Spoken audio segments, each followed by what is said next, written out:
ভারতের গুজরাট রাজ্যের ভাদোদরা জেলার পদ্রা তালুকায় গম্ভীরা মুজপুর সেতু ভেঙে নদীতে পড়ে অন্তত 9 জন নিহত হয়েছেন। এ ঘটনায় বহু হতাহতের আশঙ্কা করা হচ্ছে।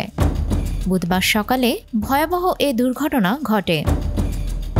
ভারতীয় সংবাদ মাধ্যম এনডিটিভি ও দ্য ইন্ডিয়ান এক্সপ্রেস প্রত্যক্ষদর্শীদের বরাতে জানায়, সেতু ভেঙে পড়ার আগে বিকট শব্দ শোনা যায়।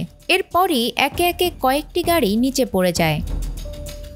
প্রাথমিক তথ্য অনুযায়ী দুর্ঘটনার সময় সেতুতে 4টি গাড়ি, 2টি ট্রাক, একটি বেলেরো এসইউভি এবং একটি পিকআপ ভ্যান চলছিল। স্থানীয় প্রশাসন জানায়, সকালেই সেতুর একটি অংশ হঠাৎ ভেঙে পড়ে। এতে করে যানবাহনগুলো মহিসাগর নদীতে পড়ে যায়।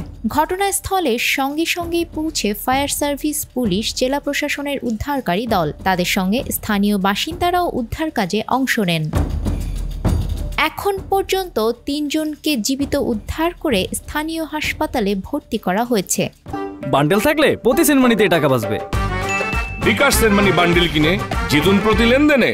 তবে আরও নিখোঁজ থাকার আশঙ্কায় নদীতে তল্লাশি অভিযান চালানো হচ্ছে। নদীতে পড়া যানবাহন উদ্ধারে হেভি ক্রেন ব্যবহার করা হচ্ছে বলে জানিয়েছে উদ্ধারকারী দল। দুর্ঘটনার পরপরই এলাকা পরিদর্শন করেন পদ্রার এমএলএ চৈতন্য সিং জালা। প্রশাসন ইতোমধ্যে দুর্ঘটনাস্থল ঘিরে ফেলেছে এবং সেতু ভেঙে পড়ার কারণ অনুসন্ধানে তদন্ত শুরু করেছে।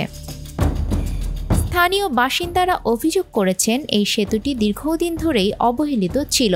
মধ্য গুজরাটের আনন্দ, ভাদোদরা, ভুরুচ ও আঙ্কেলেশ্বর জেলার মধ্যে গুরুত্বপূর্ণ সংযোগ রক্ষাকারী এই সেতুটি বহুবার সংস্কারের দাবি উঠলেও কর্তৃপক্ষ তা আমলে নেয়নি।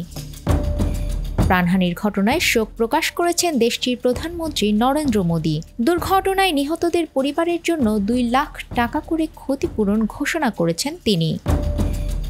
নিউজ ডেস্ক, আমাদের সময়।